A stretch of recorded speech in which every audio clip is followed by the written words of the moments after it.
among the patients with hemophilia to even being enrolled in a registry. I think what became very important then was that, in fact, there was a lot of education that had to take place, but as importantly, it became clear that having a patient registry was a way of being able to identify and notify patients when there was, in fact, a problem. So, in fact, if we had had earlier opportunities to let people know when there is a problem, then, in fact, we can begin to take steps earlier. The Canadian Hemophilia Registry is probably one of the most extensive patient registries that exist in Canada. It is owned and operated by an Association of Hemophilia Clinic Directors of Canada, so that all of the clinic directors are participate in it, and they use it, as they said, to facilitate research, education, and, in fact, administration of their clinic programs. There's a fair amount of information that goes into that database, but the important thing is that that database, which collects information on what type of hemophilia they have, how severe it is, and what their HIV or HCV status is also can be linked to product usage. And this was very important at one point, very expensive. I mean, some people will know is that recombinant factor products were one of the first biological products that became available in Canada to patients on a broad basis. The concerns were, in fact, the inappropriate use of the product, but also concerns around ongoing safety and monitoring. But as importantly, when those products first came out, there was a restriction on what they call prophylactic use. The idea was that patients only got access to a product when they had a bleed. So you have what they call the treatment on demand. The physicians actually firmly believed that by providing people with a baseline, ongoing basic level of factor VIII, that they would in fact be able to prevent bleeds. But in terms of the cost of the product, etc., there was in fact no agreement that patients could use it ahead of time.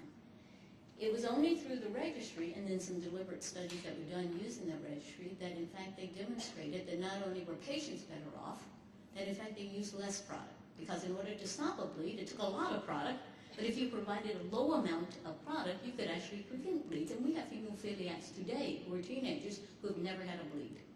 And that's important not only because of bleeding, but it's also important because they don't suffer the joint damage, they don't suffer other kinds of possible risks. But that came through because of the patient registry and the ability to be able to monitor when patients were using products and what the long-term benefits were in terms of doing product not so much just on demand when they bled, but having prophylactic use, preventing bleeds before they occurred. So this was actually quite an important use of the registry. It was one of those things that actually sold the patients on the benefit of it.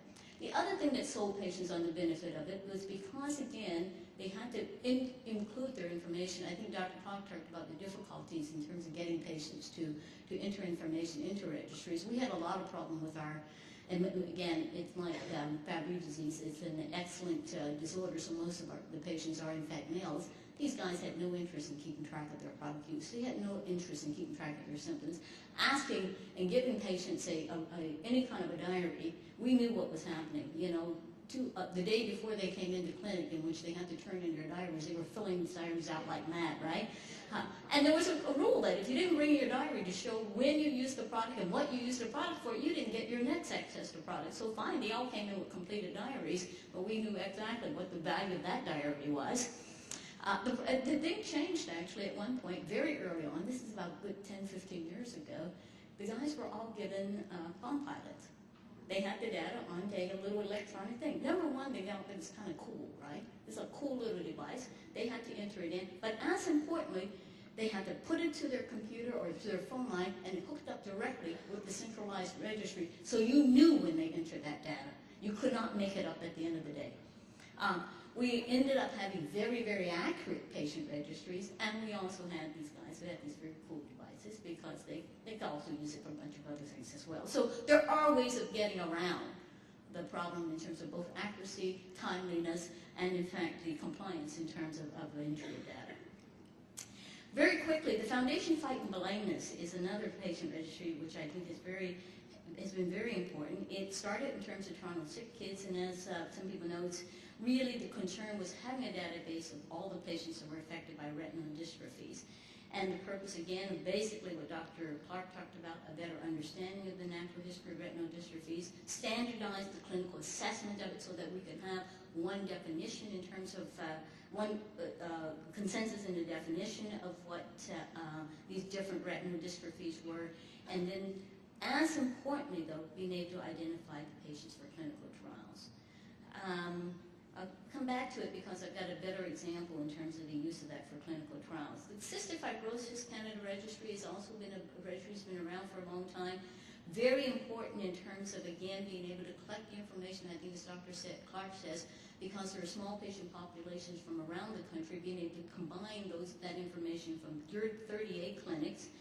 Some of the important information that became clear in this was that, in fact, it was through the registries that people were identifying, in fact, that patients with cystic fibrosis were, in fact, developing very serious infections. And it became very clear that one of the sources of those infections were kids going into camps. And so, sadly enough, kids don't go to summer camps anymore because they actually do contaminate each other. The important thing is that kids are not getting contaminated by going to summer camps. So that was, again, one of the things that became much clearer as we were going through with the use of the patient registry, and not something that was immediately known. Some of the other important things which have happened with the Canadian Cystic Fibrosis Registry is being able to document what the changes are in terms of lifespan, what the changes are in terms of hospitalization, the ages in which people are diagnosed, and as importantly, how they have responded to different kinds of interventions, including nutrition, including other types of treatments that have been available. Very good registry for the management of genetic mutations. They now have identified, I think, many mutations, and you can go onto the database and find out what the most common mutations are and begin to see where clusters are and where mutations are happening, again, to be able to better individualize treatment. This is a registry which I was recently introduced to, Friedreich's Ataxia Research Alliance. It is actually in the U.S. It is owned and operated by the group which is called FARA. The group was started by a father who had a young child, daughter with Friedreich's Ataxia, and who was devastated by the fact that there was no research taking place for FA. He was actually quite an amazing guy, having also worked at one point, I think, for the Secret Service or something in the States and for IBM. Very clever man. He set up, then, two things. He set up a foundation to begin to raise monies, but as importantly, he set up a patient registry. Because what he wanted was to be able to stimulate research and get people interested, but he knew that nobody was going to be interested in doing research unless they knew how to get hold of patients if they're doing clinical trials. So he began a patient registry, and he began it quite nicely because we have now these great websites. He put it on the website, and you can, if you have Friedreich's Ataxia, enroll in the patient registry on the website. Ask us for some very basic questions. Only diagnosed patients can actually have access to the website. You have to be able to demonstrate you've got a diagnosis, etc. He has, in those intervening years, I think he's had the program going for like 6 or 7 years, raised over $14 million. The first year in which he was calling for a research program, he said they had to beg about a dozen researchers to come to the table. The last year when they held the research, every year they have an annual research meeting, they had to have a lottery. There were so many physicians who wanted to come to the table. They, in fact, have more than 6 companies that are now actively engaged in doing research for Friedreich's Ataxia. They have 1 licensed therapy that, in fact, has, come to the market. They've got 12 others that are in development. And part of it, a large part of it, stimulated by the fact that he's got a patient registry. So if you're doing a clinical trial, one of the most important things you need to know is where can I get access to patients, and where can I get access to the kind of patients that I want? What age, what severity, what kind of diagnosis do they have? And he's got a patient registry where he can punch the button and the information will come up. He will send you, if you're on their registry, a notice to say this clinical trial is taking place, would you like to take part? It's a win-win on both sides, right? It's been a very important discovery. I'm not going to go into this. I was going to talk a little bit about the International Society for Pharmacoeconomics and Outcomes Research and their whole program around real-world data collection. But I think I'll just end it by saying that there are, in fact, I think, tremendous opportunities in terms of patient registries.